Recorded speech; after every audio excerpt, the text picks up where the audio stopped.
पूर्वक सुनेंगे। माइक चालू करें सारे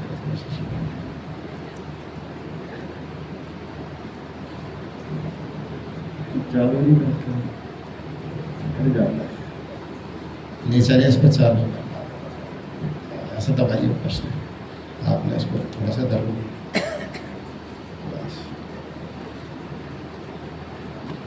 इसे लाइव चला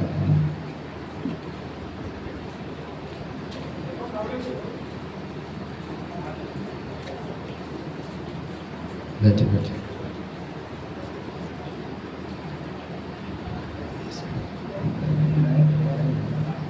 हो गया। प्रेम से बोलिए श्री सद्गुरुदेव की। आवाज कम है भाई, ये तो मेरी भी समझ में आ रहा है कि गर्मी है, इसलिए आप लोगों से निवेदन है कि जो जयकारा जोर से लगाए।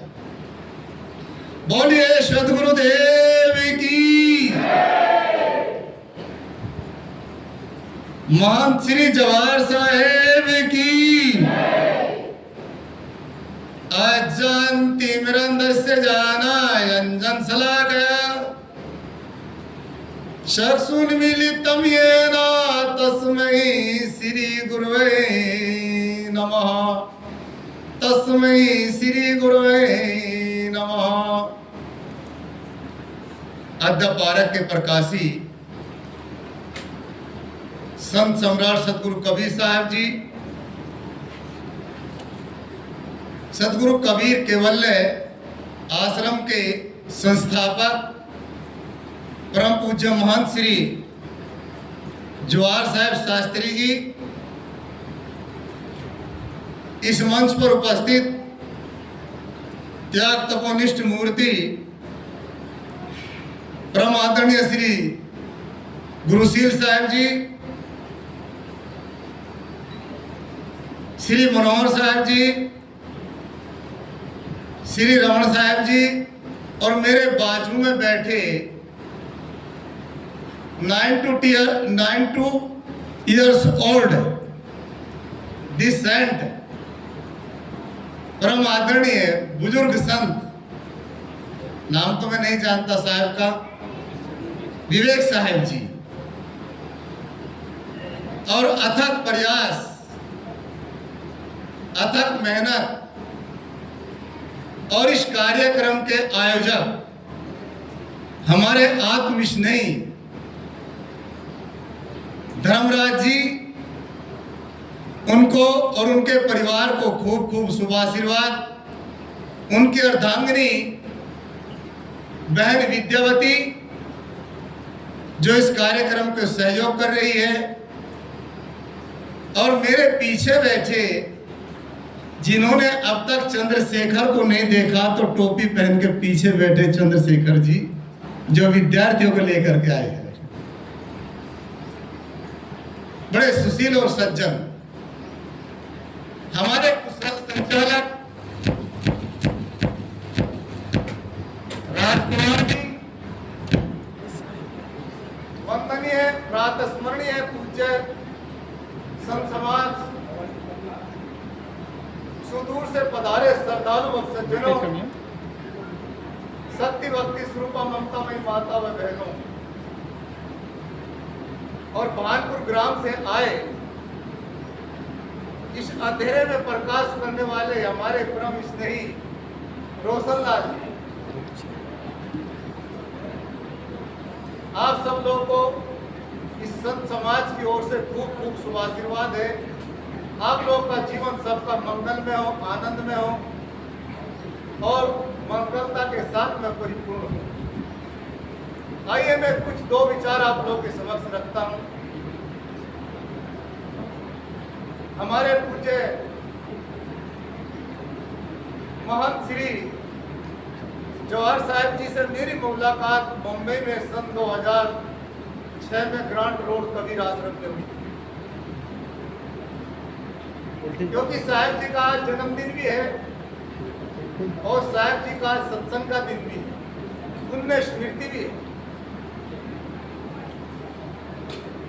पुण्य स्मृति के उपलक्ष्य में हमारे परम आदरणीय संत समाज जो दूर दराज से पधारे, ऐसे ही वहाँ पर सत्संग का कार्यक्रम था जब मैं बम्बई पहुंचा था। हम 3 महात्मा उस समय थे और उनमें से मुझे उस समय वहाँ पर दिया गया था सत्संग प्रवचन करने के लिए।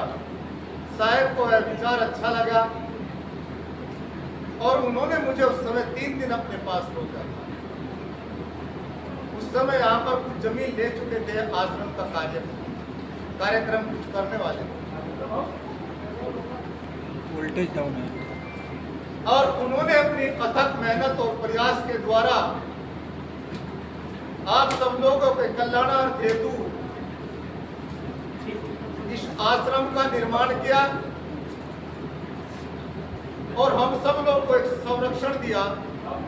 आज इस पंडाल में बैठ करके हम सब लोग जिन महापुरुषों की वाणियों का अभी तक श्रवण पान कर रहे थे, गद्य के माध्यम से अथवा पद के माध्यम से, उस गद्य व पद के माध्यम से जो श्रवण पान किया, उसमें सर्व श्रेय यदि किसी महापुरुष को जाता है तो वह हमारे परम आदरणीय जवाहर साहब शास्त्री जी।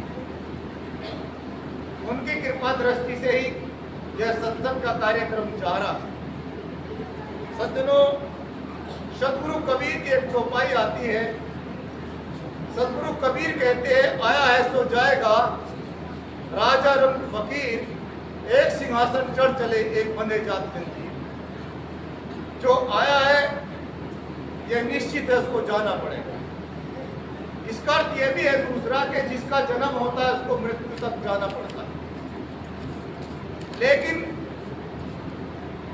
जाने जाने में भेद है। एक व्यक्ति जब जाता है तो पूरा गांव रोता है और एक व्यक्ति जब जाता है तो गांव कहता है कि कांटा निकल गया। क्या आप लोगों ने कहावत सुनी कि नहीं? एक के जाने के बाद पूरा गांव शोक में डूब जाता है और एक के जाने के बाद पूरा गांव शोक में डूब जाता है। दोनों में फर्क है। इसलिए आने जाने में भेद है। किसी शायर ने कहा, जिंदगी ऐसी बना जिंदा रहे दिल साथ तू ना हो दुनिया में तो दुनिया को आए याद। अगर हम ना रहे लेकिन हमारा कुछ कर्तव्य, कुछ व्यक्तित्व है, हमारे पीछे रह जाता, समाज के कुछ काम आता है, तो शरीर किसी का नहीं रहता, लेकिन उसका किया हुआ कर्म संस्कार हमारे पास में आज भी खुशबू की तरीके से चारों तरफ दौड़ता है, महकता है। जैसे हमारे आदरणीय पूज्य श्री जवाहर साहब जी हमारे शरीर से तो इस पंडाल के बीच में नहीं है, परंतु उनका दिया हुआ ज्ञान, उनका दिया हुआ विचार, उनका बना हुआ आश्रम जिसमें हम सब लोग बैठ कर के सत्संग का लाभ ले रहे हैं। आप सब लोग धन्यवाद के पात्र हैं। उन्हें उन महापुरुष को मैं वंदन और अभिनंदन करते हुए, वंदगी करते हुए, और मैं मूल सूत्र पर आऊं। मूल सूत्र पर जरूरी है क्योंकि सज्जनों, साहेब के विषय में जितना कहा गया, जितना बताया गया है, वह यहाँ पर कम रहेगा। और आप लोग इस सब को जानने की कोशिश भी करनी चाहिए, क्योंकि महापुरुषों के आदर्श में, जीवन से हमें अपने जीवन का पता चलता है कि हमारा जीवन कैसा है। इसलिए यदा कदा आप लोग किसी भी महापुरुषों की जीवनी को पढ़ के देखिए, चाहे संत कबीर हो, संत गुरु रविदास हो, संत तुकाराम हो, कोई भी महापुरुष हो, महापुरुष तभी बनता है व्यक्ति जब उसके जीवन में कोई ना कोई सत्संग और कुछ ना कुछ त्याग और तपस्या होती है। तो साहब के जीवन में त्याग तपस्या थी, हमें आज कुछ दे के गए। मेरा आप सब लोगों से एक निवेदन है जाते हुए कि आप सब लोग इस आश्रम में आना और अधिक से अधिक लोग आए, ताकि आश्रम में से आप लोगों को आध्यात्मिक और भौतिक संस्कार का ज्ञान, जीवन कल्याण का ज्ञान, जीवन जीने की कला का ज्ञान आप सब लोगों को मिल सके। अब मैं अपनी बातों पर आता हूं मूल सूत्र पर। सज्जनों,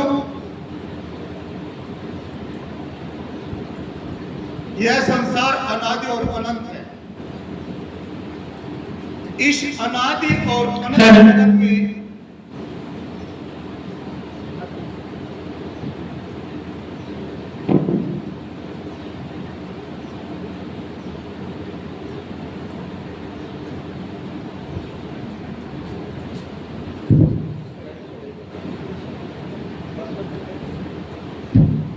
इस अनादि और अनंत जगत में थोड़ा सा 4 प्रकार की कहानियां होती है। जरा ध्यान से सुनिए, क्योंकि सुनना सबसे पहली कला है। और जो व्यक्ति सुन ठीक से नहीं पाता, वह व्यक्ति अपने जीवन में दुखी रहता है। और दुर्भाग्य से सुनने वालों की संख्या कम होती है और सुनाने वालों की संख्या ज्यादा होती है। घर में हो, परिवार में हो, समाज में हो, सुनाने वाले लोग हैं। जितने जीव आप अपनी आंखों से देख रहे हैं, इन जीवों का वर्गीकरण किया गया तो 4 प्रकार के प्राणी इस पृथ्वी मंडल पर पाए जाते हैं। प्रकृति मंडल में 4 प्रकार के प्राणी होते हैं। पहला मनुष्य, दूसरा पशु, तीसरा अंडज और चौथा उष्मज। ये 4 प्रकार के प्राणी, इनको दूसरी भाषा में जीव भी कहा जाता है, बायोलॉजी की भाषा में भी और शास्त्र की भाषा में भी। जीव का अर्थ होता है जीवोतिथि जीवा, जो सदा जीवित रहता है उसका नाम जीव है। अपना जीवन यापन इस पृथ्वी पर 4 खानियों में यह जीव जीता है, यापन करता है। लेकिन उनमें सर्वोपरि और सर्वश्रेष्ठ मनुष्य है, क्योंकि मनुष्य के पास में समझने और समझाने की क्षमता है, कुछ करने की क्षमता है, कुछ नया खोजने की क्षमता है, चिंतन और मनन करने की क्षमता अधिक है। इसलिए 3 खानियों के जीवों से मनुष्य को श्रेष्ठ खानी मानी जाती है। बात समझ में आ रही है कि नहीं आ रही है? 3 खानियों से हम लोग श्रेष्ठ क्यों हैं? क्योंकि 3 खानियां केवल भोग और भोजन, पारिवारिक और भोजन, केवल 2 चीज कर लेती है। लेकिन मनुष्य ने दोनों को करते हुए भी विवेकपूर्ण अपने जीवन में शांति और सद्भावना को प्राप्त कर सकता है, दूसरे का हित और भला भी कर सकता है, समाज में शांति स्थापना भी कर सकता है। यह केवल मनुष्य को ही श्रेय है। इसलिए बड़े हमारे सभी धर्मावलंबी लोगों ने और धर्म शास्त्रों में ऐसा लिखा गया है कि मनुष्य जीवन सर्वोपरि और श्रेष्ठ जीवन है। जैसे रामायण कहते बड़े भाग मानुस्तन बड़े भाग्य की बात है जब मनुष्य का शरीर मिला, है कि नहीं? आज मनुष्य अपना सब कुछ विचार कर सकता है। दूसरा विचारक कहते, चिंतक कहते, धर्मशास्त्र भी कहते हैं कर्म सिद्धांत अकाट्य सिद्धांत है। कर्म के क्षेत्र में कोई इंटरफेयर नहीं कर सकता, हस्तक्षेप नहीं कर सकता, कर्म को कोई नहीं बदल सकता है। इसलिए कर्म भी स्वतंत्र है और मनुष्य जीवन दोनों को समझता है। तीसरा, अपने जीवन का कल्याण केवल मनुष्य कर सकता है। क्या पशु अपने कर्म का सुधार कर सकता है क्या? किसी पशु को भजन बंदगी करते हुए देखा क्या? देखा है क्या आप लोगों ने? रोजा नमाज रखते हुए देखा हो? कथा कीर्तन सुनते सुनाते देखा हो? नहीं कर सकता। क्योंकि उसका जीवन प्रकृति प्रदत्त है और अपने कर्म को भोग रहा है। लेकिन मनुष्य कुछ परिवर्तन कर सकता है कि नहीं? मनुष्य चाहे तो परिवर्तन कर सकता है, लेकिन दुर्भाग्य है आज जितना विकृत मनुष्य है, जितना खूंखार, खतरनाक, ये शब्द तो समझ में आते ही होंगे। आदमी है, मनुष्य से अलग कोई दूसरा प्राणी नहीं है। आप लोग जरा विचार करें, इस पृथ्वी पर जितना भी बड़ा पापाचार है, अनैतिक का अखाड़ा है, जितना भी बड़ा धोखा है, जितना भी पाप हो रहा है, उसे कौन करता है? कुत्ता, बिल्ली, गाय, भैंस? क्या आदमी करता है जी? आदमी करता है। कुछ लोग नीचे कह रहे हैं आदमी करता है। ये जितनी भी आज डर भय बना हुआ है समाज में, जितनी भी अराजकता फैली है समाज में, जितना आतंकवाद है, जितना हत्या और बलात्कार होता है, उसको कौन करता है? उसके जिम्मेवार कौन है? ऊपर वाला है जी? कहां वाला? सब नीचे वाले की गड़बड़ है। सारी हरकत नीचे वाला करता है, और जब ये हरकत करता है तो हाथ ऊपर वाले की तरफ उठा देता है। ऊपर वाला ऐसा ही चाहता है। मतलब आदमी इतना गलत है कि अपनी गलती भी स्वीकारना नहीं चाहता है। इसलिए जगत अनादि और अनंत है। इसमें जो पापाचार, अनाचार जो फैला हुआ है, इस विकृति को रोकने के लिए, समाज में सुसंस्कृत करने के लिए, समाज को सभ्य बनाने के लिए, समाज में समदृष्टि लाने के लिए, समाज में समरसता पैदा करने के लिए, समाज में सद्भावना और प्रेम शांति पैदा करने के लिए अनेकों महापुरुष इस पृथ्वी तल पर हुए हैं। चीन में लौत से हुए, यूनान में सुकरात हुए हैं, प्लेटो हुए, कन्फ्यूशियस हुए, अन्य महापुरुष, भारत में भी बुद्ध हुए हैं, महावीर हुए हैं, और समय के नजदीक आए गुरु रविदास, मीरा आई है, संत तुकाराम हुए हैं, ज्ञानेश्वर भगवान हुए हैं, संत ज्ञानेश्वर, संत टुकड़े जी महाराज हुए हैं, गाड़गे जी महाराज हुए हैं। लेकिन संत कबीर तो तीखे महात्मा हुए हैं, अनोखे थे, साफ सुथरा कहने वाले, किसी को भला रखे या बुरा रखे।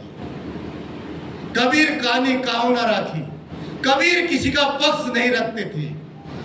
सदगुरु कबीर स्पष्टवादी थे। जैसे हमारे साहब कह रहे थे ना, साहब भी ऐसे ही कहते थे, तू कहता कागज की लेखी, मैं कहता अखियन की देखी। अखियन की देखी का मतलब अनुभव। अनुभव की बात निराली है, घट का पर्दा खोल देखो। ये अनुभव की जो बात होती है कि निराली होती है, अनुभवी श्रेष्ठ होता है। सदगुरु कबीर साहब एक ऐसे अनुभवी महापुरुष थे जिन्होंने हिंदू, मुस्लिम, जैन, बौद्ध,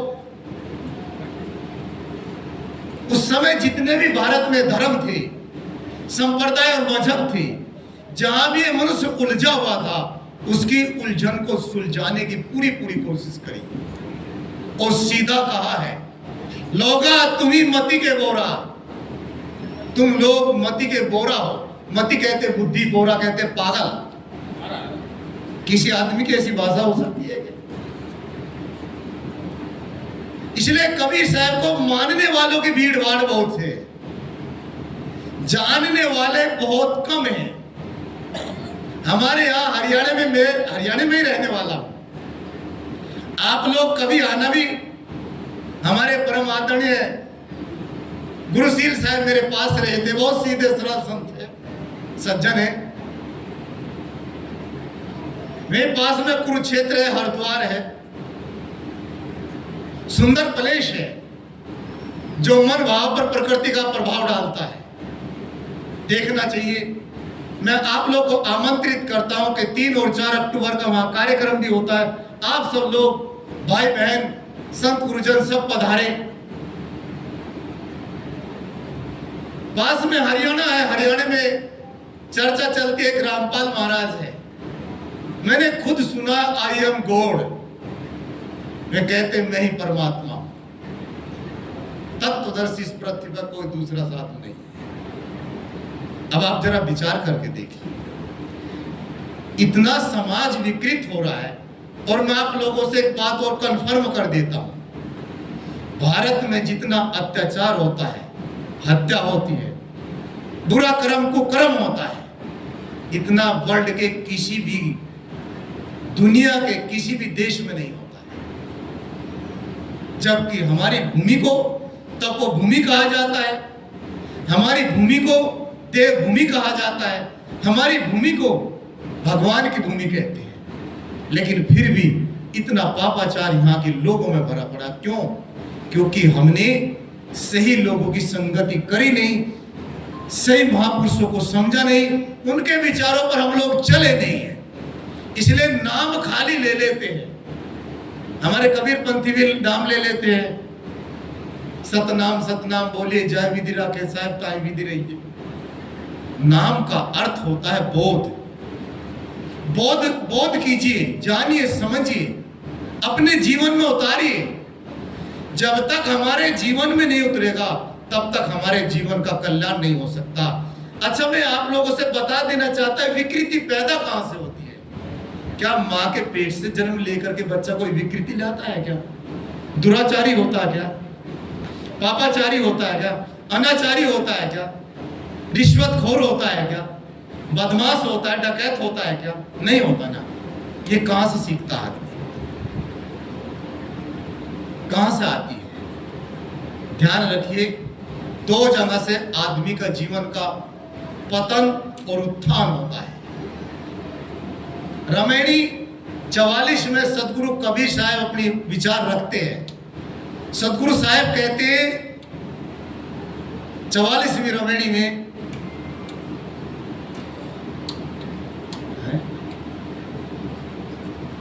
हाँ, कभी न भयो संगोर साथा, ऐसो ही जन्म गवायो आछा, बहुर न कहियो ऐसो थाना, साधु संगति तुम नहीं पहचाना, अब तो नरक में हुई है वासा, निष्दिन बसो लवार के पासा, जात सबन के देखिया कहीं कबीर पुकार, चेतवा होए तो चेत ले, नहीं तो दिवस पर तुए धार। सतगुरु साहब कहते कब होना भयो संग और साथी। आदमी के जीवन का निर्माण, आदमी के जीवन का कल्याण, आदमी के जीवन के संस्कार का उद्भव संगति से होता है। ध्यान दीजिए आप लोग, आदमी के जीवन का उद्भव उसकी संगति से होता है और आदमी का पतन भी संगति से होता है। लेकिन एक संगति होती है सुसंगति और एक होती है कुसंगति।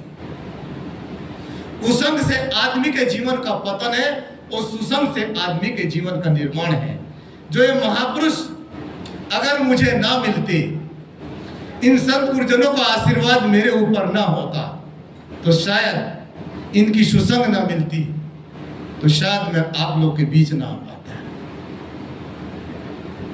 इसलिए सुसंग से आदमी के जीवन का निर्माण होता है। मैं आप लोग के बीच भाई धर्मराज जी के माध्यम से कोई प्रवचन करने के लिए मैं यहां उत्सुक नहीं आया हूं। मैं ये चाहता हूं इन संत गुरुजनों के द्वारा जो ज्ञान हमें मिला है, मैं उसी का निवेदन करने आप लोगों के सामने आया हूं कि आप लोग भी उस निवेदन को सुने और अपने जीवन में ढालें। तभी जीवन का निर्माण होता है। तो जीवन की धारा कब होना भयो संग और साथा। हमारी संगति कैसी है? हम सर्वप्रथम मां की संगति करते हैं। हमारा जन्म होते हमें मां मिलती है, और यदि मां में भी मां जैसे गुण नहीं मिले तो हमारे जीवन का पहला स्तंभ भी टूट जाता है। जरा माताएं ध्यान से सुने, मैं आपके लिए ही बता रहा हूं। मां मिलती है सर्वप्रथम, और यदि मां में भी मां जैसे गुण ना हो तो पहला स्तंभ आदमी का टूट जाता है। इसलिए मनुष्य होने के बाद भी मनुष्य नहीं बन पाता। भैया राजकुमार जी मेरे से पूछ रही थी, साहब इतना जीवन, इतने जीव लोग पैदा हो गए मनुष्य में, तो ये क्या जीव सब आ जा रहे हैं, बढ़ते हैं क्या? इतने आदमी पैदा हो गए। मैंने बताया जनसंख्या के आधार पर 8.5 अरब लोग पृथ्वी पर निवास कर रहे हैं। आप मुझे बता दे कितने मनुष्य हैं? मनुष्य के जो गुणधर्मों में जीता हो केवल वही मनुष्य है। अब आप लोग विचार करके देखें, हम लोग विचार करें, हम कहां जी रहे हैं। और यदि माता का सहवासी हमें गुणधर्मों में नहीं ला पा रहा है तो पहला स्तंभ टूट जाता है। इसलिए आज आदमी की शक्ल दिखती है लेकिन अकल आदमी की नहीं है। आदमी की शक्ल है लेकिन अकल नहीं है। हमें अकल की जरूरत है। अकल मतलब बुद्धि, और बुद्धि का ही सारा परिणाम है। जो भी कुछ आदमी बनता है, चाहे वो धर्मात्मा बनो, चाहे दुरात्मा बनो, चाहे पापाचारी बनो, चाहे सदाचारी बनो, उसके मूल केंद्र में उसकी बुद्धि होती है। बुद्धि का बहुत बड़ा महत्व है। गीता में खूब बुद्धि के ऊपर कहा गया है, आहार शुद्धो सत्व शुद्धि, सत्व शुद्धि ध्वस्त। जिस व्यक्ति का आहार शुद्ध होगा, लेकिन मैं इस पॉइंट को ही छोड़ करके जो मूल केंद्र है उस पर जाना चाहता हूं। इसलिए 8.5 अरब लोग होते हुए भी मुश्किल से बहुत कम आदमी दिखाई देंगे। एक उदाहरण है, एक महात्मा फकीर थे। जैसी आजकल ज्येष्ठ की गर्मी चल रही है, ऐसी गर्मी में मसाल जला करके गांव के चौराहे पर आदमियों के सामने को निकालते थे मसाल, और ऐसे देखते थे आदमियों को उस मसाल में। लोग बोले ये फकीर, ये महात्मा पागल हो गया है। क्यों पागल हो गया है? इतनी गर्मी में ये मसाल जला करके, इतना सूर्य प्रचंड है, ये क्या देख रहा है? क्या देखता है? एक चौराहे से दूसरे चौराहे, दूसरे चौराहे से तीसरे चौराहे पर। आप लोगों को मेरी भाषा समझ में आ रही है ना? ऐसा देखता गया, लेकिन लोग उसकी चर्चा करते चले गए। एक दिन ऐसा हुआ, उसकी मसाल को रोक करके पूछने लगे, महात्मा जी ये क्या पागलपन है? ये क्या पागलपन दिखा रहे हैं आप? दिन में मसाल लेकर के घूमते, ज्येष्ठ की गर्मी में, क्या देखते हो? महात्मा थोड़े से मुस्कुराए, क्योंकि महात्मा का अर्थ है सुलझा हुआ व्यक्ति, समझा हुआ व्यक्ति, साधनाशील व्यक्ति। महात्मा जी रुके, थोड़ा सा मुस्कुराए और कहा, बेटा मैं आदमी को देख रहा हूं। बोले आपको आदमी नहीं दिख रहे क्या? हर चौराहे पर आपको कोई ताश खेलता हुआ मिल जाएगा, कोई बीड़ी पीता हुआ मिल जाएगा। ऐसा होता है ना भाई? कुछ लोग बैठ करके इधर उधर की बातें करते रहते हैं। कुछ माताएं लोग भी बिना तेल के ही सब्जी बघारती रहती है, ऐसे ही बातों की सब्जियां। न जाने आदमी का कितना जीवन इन्हीं बातों के पीछे निकल जाता। कोई सार नहीं, कुछ मतलब नहीं, वे बीत गई बातें, उनसे कोई लाभ भी नहीं है, लेकिन बिना तेल के या बिना कढ़ाई के, बिना चूल्हे के बघार रहे हैं बस। इधर की उधर, उधर की इधर, खाली ऐसे ही समय बर्बाद कर रहे हैं। उसने कहा महात्मा जी दिखाई नहीं देता। उसने कहा बेटा मुझे भी कोई इंसान नहीं मिला है, मैं इंसान की तलाश में। इंसान बनना बहुत कठिन है। हम जो लोग हैं साधु बन सकते हैं, हिंदू बन सकते हैं, मुस्लिम बन सकते हैं, जैन बौद्ध बन सकते हैं, और इसके इतर स्त्री पुरुष का नाटक कर सकते हैं, जातीय ब्राह्मण बन सकते हैं, क्षत्रिय वैश्य शूद्र बन सकते हैं। न जाने आदमी कितना बना उतना बिगड़ता हुआ चला गया। लेकिन दुर्भाग्य है कि आदमी के कोख से जन्म लेता है, लेकिन आदमी आदमी नहीं बन पाता। यदि आदमी बन जाए तो कुछ बनने की जरूरत नहीं है। ये जो हम लोग यहाँ कपड़ा पहनकर सफेद बैठे ना, ये आदमी बनने के लिए बैठे हैं। समझ में आए कि नहीं? सारे ग्रंथ, सारे मत पंथ आदमी को आदमी की परिभाषा में लाना चाहते हैं, लेकिन वे दीवारें तोड़ करके आदमी फिर भी आदमी नहीं बनता है। इतना आदमी का दुर्भाग्य है। कहने का तात्पर्य है, आदमी बनने की शिल्पी आदमी के जीवन में उसकी संगति होती है। तो पहले मां मिलती है, बाद में पिता मिलता है। अब आप लोग विचार करिए, एक पिता बनने के लिए, एक अच्छे संस्कार लाने के लिए पिता को क्या करना चाहिए? पिता बहुत बन जाते हैं। इसलिए आज की दुनिया में राम कुमार भाई, पिता कम और पीता बहुत ज्यादा है। समझ में आ रही ना भाषा? कुछ भी रख देता है आदमी, उसी को पी जाता है। मैंने तो कबीर पंथी भी देखे, तंबाकू ही पी जाता है। बताइए अब क्या कहूं उस बात को। अभी तो हम लोग ये भी पता नहीं चला कि खाना क्या है, नहीं क्या नहीं खाना, क्या खाना चाहिए क्या नहीं खाना चाहिए। और हम गणना कर रहे हैं कि आदमी कितने बढ़ गए हैं। आदमी नहीं बढ़े हैं। आदमी तो पहले भी गिने चुने हुए थे, आज भी गिने चुने हैं। आदमी की संख्या बहुत कम है। इसलिए पिता बनने के लिए उसको सत्संग होना अनिवार्य है। सत्संग के बिना आदमी के जीवन का निर्माण नहीं होता। सत्संग ही आत्मव्यय प्रयोगशाला है, जो हमारे जीवन में सत्य असत्य की पहचान कराता है। हमारा जीवन कैसा, हम कैसे ढंग से जी रहे हैं, इस कला का ज्ञान सत्संग से ही आता है। चाहे महावीर हो, चाहे बुद्ध हो, चाहे कबीर हो, उन्हें कहीं ना कहीं किसी महापुरुष के विचार मिले, कहीं ना कहीं किसी महापुरुष की सोच समझ मिली, तब मैं यहां तक पहुंची। आप लोग भी बड़े भाग्यशाली हैं। कम से कम इतने लोग तो आकर के बैठे यहां पर। पुण्य के भागी है आप लोग। दूसरे शब्द में कहूं तो अच्छे धर्मात्मा हैं। लेकिन एक बात याद रखना, सत्संग सुनकर के सत्संग जैसा स्वभाव बना लेना। नहीं तो कुछ लोग आते हैं कुछ परिवर्तन करने के लिए।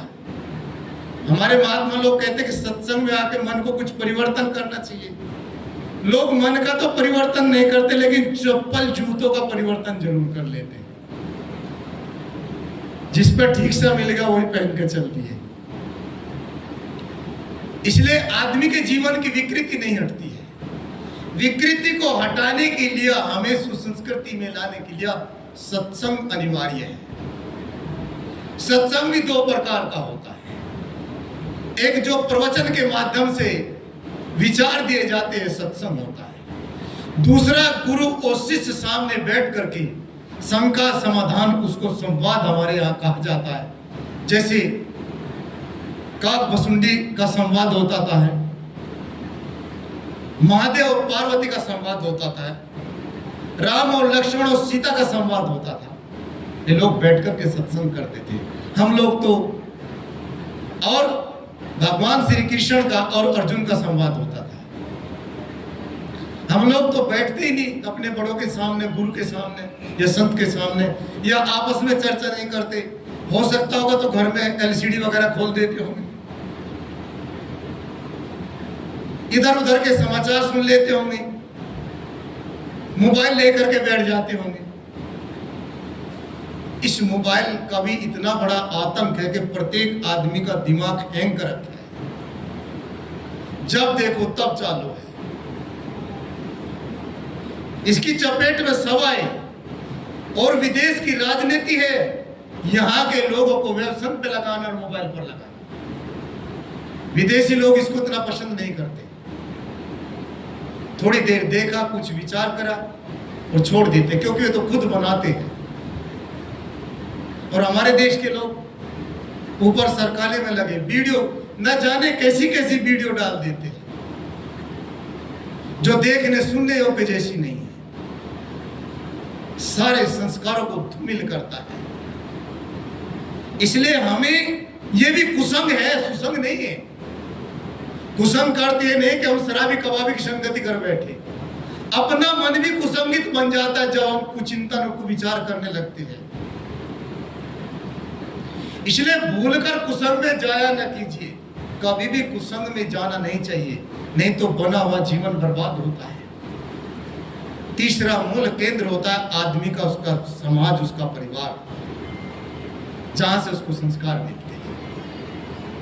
यदि वहां भी उसको संस्कार ठीक नहीं मिल पा रहे तो जीवन उसका भी बर्बाद होता है। कैसे, एक उदाहरण से समझेंगे। एक बार की बात, एक धार्मिक आदमी और धार्मिक आदमी की पत्नी जवान थी, वो भी पहले बच्चे को जन्म देने में उसका शरीर छूट गया। उस व्यक्ति ने सोचा मेरा जीवन साथी चला गया, कि बच्चे को जन्म दे करके मुझे इसको पालना पोसना, अच्छे तरीके से शिक्षा देनी, और उसने शादी नहीं करी, वह ब्रह्मचारी का पालन करने लगा। इसलिए गृहस्थों को भी चाहिए कि वे भी समय समय पर संयम करें, साधना करें, ब्रह्मचारी का भी पालन करें, नहीं तो भोगों में मिला आज तक किसी को कुछ नहीं। महाराज भर्तृहरि ने कहा था, भोगा न भुगता वयमेव भुगता, तृप्तो न तृप्ता वयमेव तृप्ता, कालो ने यातो यातस्य काला, तृष्णा न जीर्णा वयमेव जीर्णा। मैं संसार के भोगों को नहीं भोग पाया, बल्कि संसार के भोगों ने उलट करके मेरे को भोग लिया है। मैं तृष्णा का जीर्ण शीर्ण नहीं कर पाया हूं, बल्कि तृष्णा ने ही मेरा जीर्ण शीर्ण कर दिया। मैंने समय को नहीं बिताया, बल्कि समय ने ही मुझे बिता दिया है। आज बुढ़ापा आ गया है, हाथ पैर काम करना बंद कर रहे हैं, धीरे धीरे उम्र चली जाती है। तो कहने का तात्पर्य संयम होना चाहिए। जिस गाड़ी में ब्रेक नहीं है, संयम नहीं है, वह गाड़ी कहां जाएगी आप लोग जानते हैं। इसलिए जीवन मिला है मानव का, तो मनुष्य बनकर के हम लोग जिए। बात यूं हुई, उसने ऐसा ही किया, उसको सत्संग में ले जाता, अच्छे संस्कार दिलाए, पढ़ा लिखा करके एक शिक्षक उसको बनाया। ऐसी एक सुंदर सुशील सज्जन लड़की से उसकी शादी भी कर दी, और अब ये बुढ़ापे की ओर मुड़ने लगा। अपने बच्चों में रहता, साधना करता, सेवा करता, संताते जाते। एक दिन की बात है, उनका जो बेटा था शिक्षक मास्टर जी, उसका कुछ पेट खराब हो गया। डॉक्टर से दवाई लाया, दवाई में डॉक्टर ने बताया कि आप दही खाना। उस समय दही मिली नहीं। उसकी पत्नी जो थी वह पड़ोस से दही लेकर के आ गई। पिता को रोज की तरीके से भोजन देती थी, बड़े श्रद्धा भाव के साथ में, और उस भी दिन वैसे चौके में बैठा करके उसको भोजन पारस किया। वह दही ढाकी नहीं थी, खुली दही थी। उसने सारी चीज पारस कर दी, लेकिन दही नहीं दी। क्यों नहीं दी? क्योंकि दही मास्टर जी के लिए थी। और उस कटोरे में, बड़े कटोरे में वह दही रखी गई, और ये भोजन करता गया, उस दही पर नजर जमाता गया। देखिए आदमी का मन विकृत कैसे हो जाता है, और उसके संस्कार कैसे बिगड़ जाते हैं, और फिर उसका पतन कैसे होता है। उसने सोचा यह मुझे दही देना नहीं चाहती है। निराशावश उसने भोजन कर लिया। मैं आप लोगों को एक वैज्ञानिक सूत्र बताता हूं। जो आप लोगों को भोजन मिलता हो, उस भोजन को में बैठ करके ध्यान पूर्वक करना है, पूर्ण होश में करना। वैसे तो कुछ भी काम करो, पूर्ण होश के साथ में करो, अपनी मौजूदगी में होना चाहिए। नहीं मौजूदगी में यदि काम होता तो बिगड़ता है, गलत कर्म करता है, पाप कर्म करता है। उसकी बहुत बड़ी लिस्ट है। यहीं से आतंकवाद और कुसंग का जन्म होता है। यहीं से आदमी अत्याचारी और पापाचारी हो जाता है। अपनी गैर मौजूदगी में आदमी काम करता है। अपनी गैर मौजूदगी का अर्थ है बिना होश की जिंदगी जीना, अवेयरनेस की जिंदगी जीना। कबीर साहब ने इस विषय में बहुत कुछ कहा है। इसलिए साहब ने कहा कभू ना भय संगोर साता, ऐसे ही जन्म गवायो अच्छा, ये मनुष्य का शरीर मिला था, अच्छा जन्म मिला, इसे गवा करके बैठ गए, धिक्कार है साहब कहते हैं। और उसके मन में चिंतन चला कि यह मुझे देना नहीं चाहती। इसका अर्थ यह हुआ ये दोनों पति पत्नी मिलकर के कुछ भी बना के खाते हैं, वो मेरे से छुपा ले जाते हैं। बात समझ में आए कि नहीं है? बात आप लोग की समझ में आ रही कि नहीं? बोलिए सदगुरुदेव की। और उसने मन ही मन विचार किया इस घर में रहने का कोई मतलब नहीं है। उन्होंने देखे छोटे से चिंतन के पीछे चंद्रशेखर जी, अब संस्कार देखे कहां जाता आदमी का। एक छोटे से विचारधारा को लेकर कितना बड़ा बवंडर, एक छोटी सी बात को लेकर के महाभारत तैयार हुआ है। द्रौपदी ने एक छोटी सी बात कही थी दुर्योधन से, अंधे के बेटे अंधे होते हैं, और उसने कहा था कि इसने मुझे अंधा कहा, यहां तक ठीक, लेकिन मेरा पिताजी अंधा है, उसने भी गाली दी है। यह औरत होश में नहीं है, इस औरत को मुझे होश में लाकर छोड़ना है। और उसका जोश बढ़ा, सारे लोगों ने समझाया, पूरा बैठा करके समझाया, गुरु महापुरुषों ने भी समझाया कि एक नारी की बात को लेकर इतना आंदोलित नहीं होते बेटा। लेकिन उसने एक बात कही थी, मेरा आंदोलन कोई रोक नहीं सकता। तो गुरु द्रोण ने कहा था, बेटा बता हमारी शिक्षा और संस्कार में क्या कमी रही, कौन सा संस्कार हमने आपको नहीं दिया, क्या शिक्षा नहीं दी, कौन सा धर्म ग्रंथ हमने आपको नहीं पढ़ा। तो जानते हो क्या कहा था? जाना भी धर्मम नाचा प्रवृत्ति, जाना में अधर्मम नाचा निवृत्ति। धर्म क्या अधर्म क्या इसकी परिभाषा ठीक तरीके से जानता हूं, लेकिन जो मुझे अब करना है वो मैं कर करके रहूंगा, से कोई पीछे नहीं हटा सकता। यही आदमी का ईगो, अहंकार, यही आदमी का पतन का कारण, ये कुसंस्कार आदमी को पतन में डाल ले जाता है। और उस व्यक्ति ने ऐसे ही किया। वो शाम को अपने बेटे से बोला, बेटा मैं बाहर घूम के आना चाहता हूं। उसने सोचा पिताजी की इच्छा है बाहर घूमने की, और मैं अकेला बेटा हूं, अगर मैंने इसे घुमा सका तो मेरा होना ना होना किस काम का है। बहू और बेटे का चिंतन सकारात्मक और इस व्यक्ति का चिंतन नकारात्मक। उसने कहा मुस्कुराते, हाँ पिताजी जरूर घूम के आना चाहिए, जाओ गोंदिया चले जाओ, खरसिया चले जाओ, अमरावती भी चले जाना, सब महापुरुषों के दर्शन करके आना, और ये 10,000 रुपए, कोई चिंता बीच में कुछ पड़े तो बता देना, आप जाओ घूम करके आओ, जाइए आप भी। इसने विचार किया, बहू तो जैसी थी वैसी है ही, लड़का भी मुझे भेजने को तैयार ही बैठा है, ऐसा लगता है दोनों निकालने को बाहर तैयार बैठे हैं। अब इस घर में मेरा कोई अपना नहीं है, कुछ भी अपना नहीं है, मैंने जो कुछ सोचा था ऐसा कुछ नहीं हुआ है। ये मन की कल्पना के घोड़े दौड़ाता हुआ जा रहा है। और 10,000 रुपए लिए गेट से बाहर निकला, कुछ कपड़े लिए और रोता हुआ वहां से निकल चला। इसको कौन रुला रहा है, कोई बता सकता है? क्या बच्चों ने उसको रुलाया है क्या?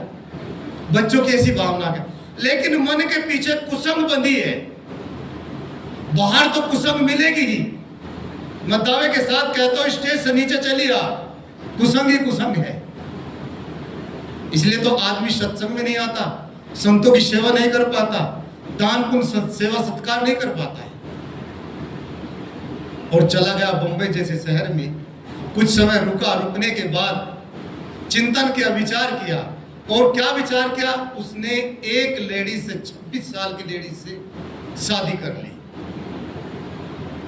पैसा दे करके, और दे करके उसको साथ घर ले आया, अपनी पत्नी बना करके घर आ गए। कोई बात नहीं, बच्चों ने वही सेवा सत्कार किया। एक दिन मास्टर जी ने पूछा, शिक्षक ने पूछा बेटे ने, पिताजी ये बहन हमने आज तक नहीं देखी, कौन है कौन नहीं, न कोई रिश्तेदार में से दिखाई देती, आप ये बताइए कौन है, कहां से आई है आप? 2-4 आदमी और भी थे, उसकी पत्नी बैठी थी। बताइए ना पिताजी, लड़की कहां से आई, कौन है या बहन? उसने कहा ये दही का कटोरा है। क्या क्या जवाब दिया? ये दही का कटोरा है। अरे पापा जी कैसी भाषा में बोलते हो? तब वो बहू समझ गई, अरे बाप रे, ये उस दिन का बिगड़ा हुआ आ जाएगा क्या? कहने का तात्पर्य है, आदमी की थोड़ी सी कुसंग आदमी के निर्माणित जीवन का विनाश की ओर ले जाती, विध्वंस कर देती है।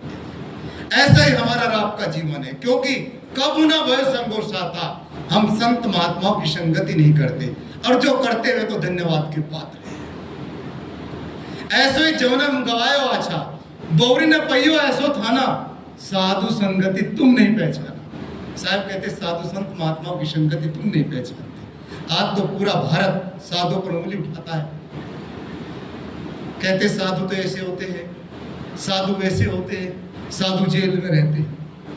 अब इन्हें संत और साधु की परिभाषा का नहीं पता है, क्योंकि ये लोग जानते नहीं हैं। इसलिए संत क्या होते, साधु क्या होते, क्योंकि इसमें एक मूल कारण है। जगत है स्वार्थी, बुरा मत मानना मेरी बात का। जगत स्वार्थी है, स्वार्थ के कारण सब कुछ मानता है। भगवान के मंदिर में भी आदमी यदि कुछ लेकर के जाता है तो पहले अपनी कामना अपने पास में लेकर के चलता है। बोलो, लेकर चलता है कि नहीं चलता? अपनी मांग, अपनी डिमांड, समझ रहे हैं ना मेरी बात को? तब कहता है भगवान 5 रुपए का नारियल चढ़ाऊंगा। क्यों रोशनलाल जी, लाइन लगी कि नहीं मांगने वालों की? एक ट्रेन में मांगता है, चौराहे पे मांगता है, जिसको हाथ पैर नहीं होता है, ये अंधा होता है। जो सुपर मांगने वाले होते हैं, स्टैंडर्ड मांगने वाले, वे लाइन लगा करके मंदिरों में जाकर के मांगते हैं। बाहर बैठे भिखारी को पैसा नहीं देंगे, उनको रोटी नहीं खिला सकती। और जो अंदर में बैठी मूर्ति है, जो कुछ कह नहीं सकती, अपने चेहरे पर बैठी हुई मक्खी को नहीं हाँक सकती है, उड़ा सकती है, उसके लिए लाइन लगी है। और बड़े बड़े मंदिरों में तो वीआईपी लाइन अलग होती है। राजकुमार जी समझ रहे ना बात को भाई? बड़े बड़े मंदिरों में वीआईपी, शॉर्टकट रास्ता मिल जाता है, 10-20 हजार की गड्डी डालो, डायरेक्ट दर्शन। क्या गजब है भारत में, ये धार्मिक देश है क्या? भगवान को भी बिजनेस का जरिया बना दिया है।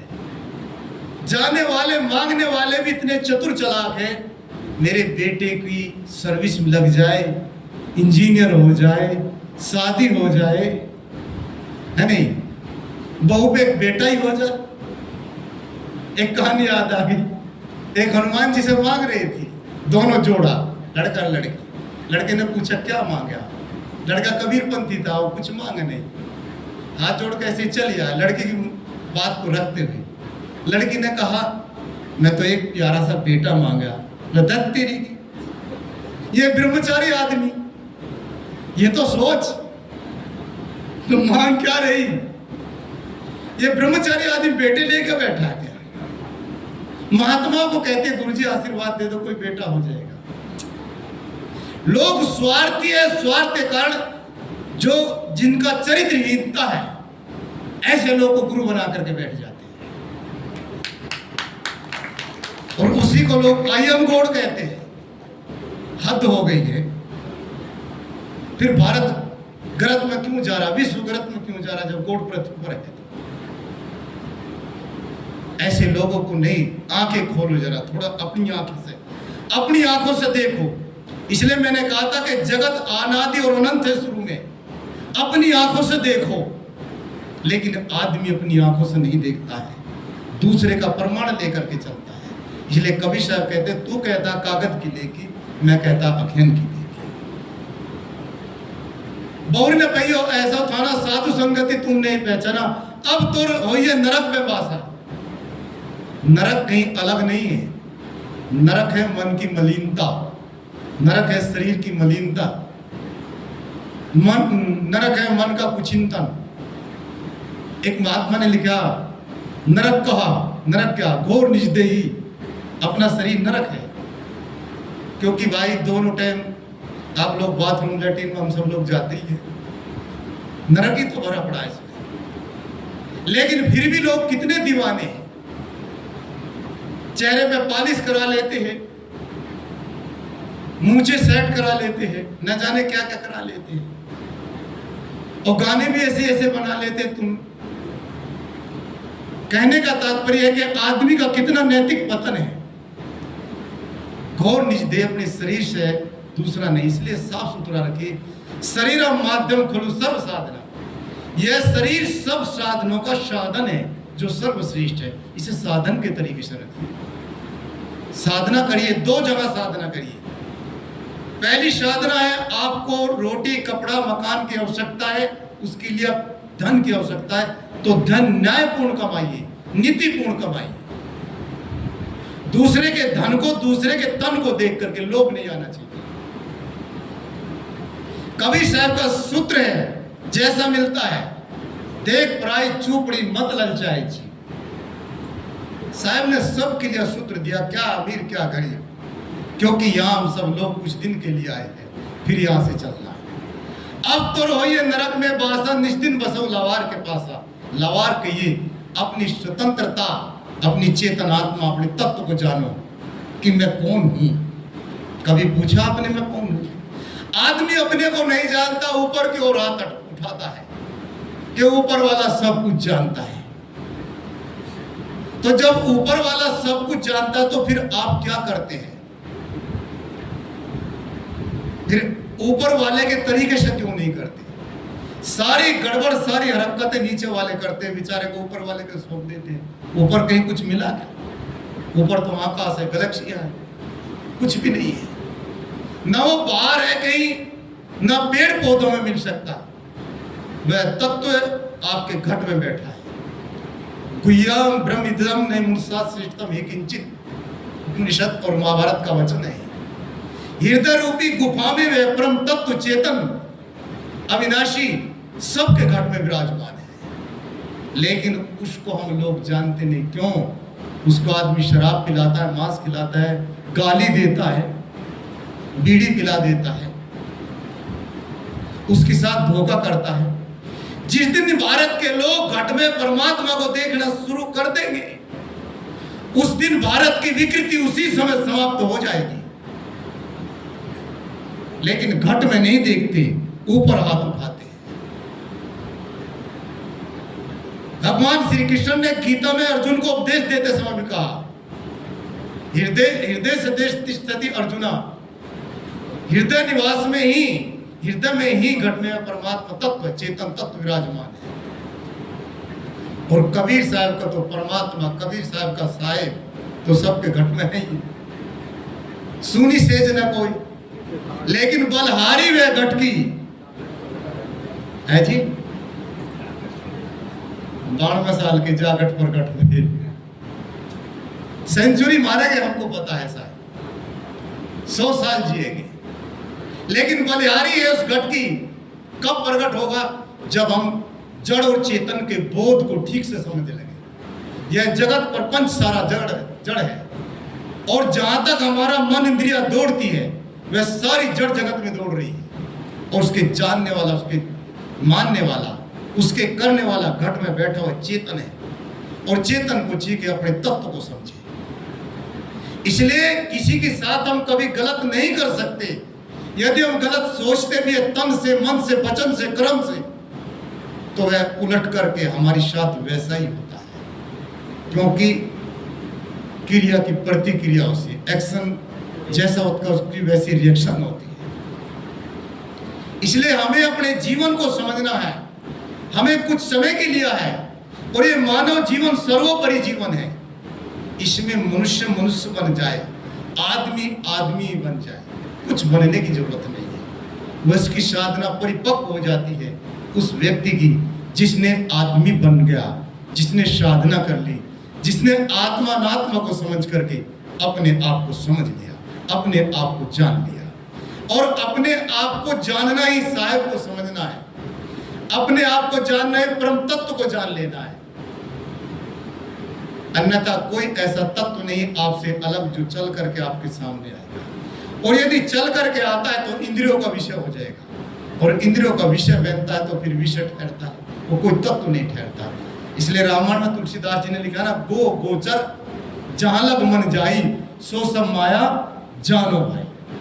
इस सब माया मतलब जगत प्रपंच है, मिट्टी पानी का संयोग है, और मिट्टी पानी का संयोग भी आप लोगों की सहायता करता है, परंतु हम उसको समझते नहीं है। जितना फल फ्रूट दूध घी मिल रहा है सारा प्रकृति की देन है, इतना सुंदर शरीर मिला मानव का, फिर क्यों ना हम इस जीवन को समझते हुए, इस जीवन की कला को समझते हुए साधना में जीवन जिए, संयम में जीवन जिए, हमारी आंखें संयम में हो, मन इंद्रिय संयम में हो, तो फिर कहां किसका कौन बुरा कर सकता है, क्या बुरा हो सकता है? फिर मनुष्य को किस चीज की आवश्यकता होगी, और इसकी सारी पूर्ति एक ही जगह है, वह सत्संग। नहीं तो निष्दिन बसो लवार के पासा, मन का विचार इतना गहरा होता है कि मन आदमी को रुला देता है, मन आदमी को न जाने किस गड्ढे तक ले जाता है। साहब कहते मन मन करते सुर नर मुनि जेड़े, मन के लक्ष्य द्वार, मन मन करते बड़े बड़े चले गए। इसलिए मन की गति को नहीं, न तन की गति को, बल्कि देखो तो अपनी चेतना की गति को देखो, और वो होती है साधना में, अच्छे संस्कार से। अच्छे संस्कार बनाइए, भक्ति करिए, सेवा करिए, उपासना कीजिए, दान कीजिए, कुछ पुण्य करिए, माता पिता की करिए, बड़े बुजुर्गों की करिए, संतों की करिए ना।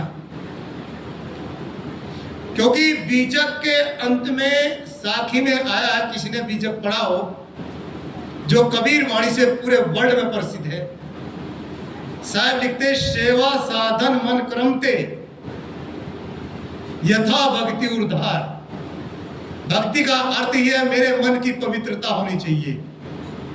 जिस कार्य करने के बाद, संस्कार शब्द है ना, सम धन क्रि धातु है कर्णार्थ में। सम मतलब सम्यक पूर्ण, होश पूर्ण, क्रि मतलब करना। जो आप लोग सम्यक रूप से कर्म कर रहे हैं उसी का नाम संस्कार है, और वह संस्कार ही आगे तक काम आता है। चाहे बुरा संस्कार बनाए, चाहे भला संस्कार करे, चाहे पाप का संस्कार करे, चाहे पुण्य का संस्कार बनाए। और पाप पुण्य की परिभाषा के लिए आज समय नहीं है, क्योंकि समय एक दिन का था। इसलिए कबू न भय संगो साता, ऐसो ही जन्म गवायो आछा, बहुरी न कहियो ऐसो थाना, साधु संगति तुम नहीं पहचाना, अब तो रहोइए नरक में बासा, निष्दिन बसो लबार के पासा। सब साखी में बताते हैं, जात सबन के देखिया कहीं कबीर पुकार। साहब कहते हैं मैंने दुनियादारी के सब लोगों को देखा। अब आप लोग कहेंगे क्या उन्होंने जर्मन जापान के लोगों को भी देखा क्या? जब ये माता भोजन बनाती है, चावल बनाती है, दाल बनाती है, तो एक चावल को पकड़ करके दबा के देखती है ना माता, देखती है ना, उसको दबा के देखती है कि पका के कच्चा है, वहीं से अनुभव कर लेती है एक चावल से। तो कुछ आदमियों को देखने से आदमियों की प्रवृत्ति का पता चल जाता है। इसलिए साहब ने कहा, जात सबन का देखिए, मैंने जाते देखा, कोई मत में, कोई पंथ में, कोई मजहब में, कोई तीर्थ में, कोई मूर्त में भटकते लोगों को खूब देखा है। कोई जंगलों में, कोई पहाड़ों में, कोई ऐसी गर्मी में 21 धुनी ताप रहा है। एक महात्मा का तो मैंने सुल्फा पीते हुए देखा, धुआं निकाल रहा है, कानों से धुआं निकाल रहा है, और सिद्ध पुरुष कह रहे उसको सब लोग। हरिद्वार में था मैं जब पढ़ता लिखता था। कहने का मेरा तात्पर्य रहा, ये क्या है, शरीर को दुख दे करके, चेतन देव को, भीतर बैठे चेतन को दुख दे करके कौन सी साधना कर रही है? कबीर साहब के समय में एक सिद्ध पुरुष मिले और उन्होंने कबीर साहब से पूछा, कबीर साहब को सिद्धि प्राप्त है कि नहीं? कबीर साहब ने कहा, आपको कुछ प्राप्त है कि नहीं, आप बताइए। बोले मैं इस नदी को ऐसे ही पानी के ऊपर जाकर तैर गए, बिना तैरे पैदल ही पार कर सकता हूं। बोले ठीक है, करके दिखा दो। वो आया और चला गया। ऐसा उस कथा में सुना मैंने, ऐसा होता नहीं, असंभव घटना है, लेकिन एक समझने के लिए है। वो सिद्ध पुरुष ने कहा आपके पास कुछ सिद्धि हो तो दिखाओ। उसने नाव वाले से कहा चलो भाई ले चलो। बोले कितने पैसे लोगे? बोले उस समय यही चलती थी, आप लोग जानते होंगे, कौड़ी चलती थी, कौड़ी। जो पुराने लोग हैं उन्हें समझते हैं, कौड़ी चलती थी। कबीर साहब ने कहा भाई मेरे पास एक कौड़ी है, वो भी फूटी हुई है। बोले चलो महात्मा से क्या लेना। वो ले गया भी और लाया भी। उसने कहा ये तो कोई चमत्कार नहीं। बोले तुम्हारी कितनी दिन के चमत्कार में समय बिताया? बोले इसकी सिद्धि प्राप्त करने के लिए 40 साल लगा दिए। बोले मेरी एक फूटी कूड़ी में आ गई तेरी 40 साल की सिद्धि। इसकी कीमत केवल फूटी कौड़ी के बराबर है। तब उसने कहा साहब ठीक कह रही, मेरा इतना जीवन बर्बाद हो गया। तो जिस आदमी की दिशा ठीक नहीं है, उस आदमी की दशा ठीक हो सकती है क्या? यदि दिशा और दशा ठीक करना हो तो आइए सदगुरु कबीर साहब के विचारों पर। इसलिए सदगुरु कबीर साहब के विचार मानवतावादी विचार है, एकतावादी विचार है और भ्रम और पाखंड से रहित विचार है। सदगुरु कबीर साहब का विचार निष्पक्ष विचार है। सदगुरु कबीर साहब ने किसी की कोई भी प्रकार की आलोचना नहीं की, बल्कि समालोचना की है, समीक्षा की है। मिस्टर ब्रह्मचारी दत्त जी लिखते हैं कबीर साहब एक ऐसे चौराहे पर खड़े हैं जहां हिंदू, मुस्लिम, जैन, बौद्ध सब लोगों को रोकते और टोकते हैं और उनको कहते तुम्हारा मार्ग ये नहीं, ये मार्ग है। तो कबीर साहब वो चीज है। हिंदी साहित्य में लेख के माध्यम से कबीर से बढ़कर के कोई दूसरा महापुरुष आज तक नहीं है। इतना लेख सदगुरु कबीर साहब का लिखा किसके लिए? आप हम सब लोगों के लिए। तो जात समन का देखिया कहीं कबीर पुकार, चेतो आवे तो चेत ले। अंत में साहब कहते हैं समझना हो, जानना हो, बूझना हो तो समझ ले, नहीं तो दिवस परत है धार। ये दोनों शब्द गुजराती शब्द है, दिवस भी और धार भी। धार कहते डाके को, डाका समझते हैं ना, चोरी डकैती। दिन में ही डाका पड़ने वाला है, दिन में ही लुटने वाले हैं और सबका डाका दिन में ही जा रहा है। कहीं मोह, कहीं ममता, कहीं आसक्ति, कहीं वासना, कहीं चाहना, कहीं कहमना, कहीं पक्षपात, कहीं मत का, कहीं पंथ का, कहीं संप्रदाय का, कहीं जाति का, कहीं पाति का, कहीं लिंग भेद का, स्त्री पुरुष होने का। ये बंधनों में पड़ा हुआ जीव कभी इंसान नहीं बनता। इसे इंसान बनने के लिए अच्छे संगति की जरूरत है। संगति मिलती है संत महात्माओं के माध्यम से। कभू न भय संकोच आता। हमें संतों की सेवा करके अपने जीवन को निर्मल और पवित्र बनाना चाहिए। आप सब लोगों ने बड़े ध्यानपूर्वक सुना। आप लोगों का खूब खूब शुभ आशीर्वाद है। आप सब लोग का जीवन मंगलमय हो। संत गुरुजनों को बंदगी करके साहेब बंदगी, साहेब बंदगी, साहेब। बोलिए सदगुरु कबीर साहेब की, संत समाज की, आज के सत्संग की, सत्संग कराने वालों की, उनके माता पिता गुरुजनों की।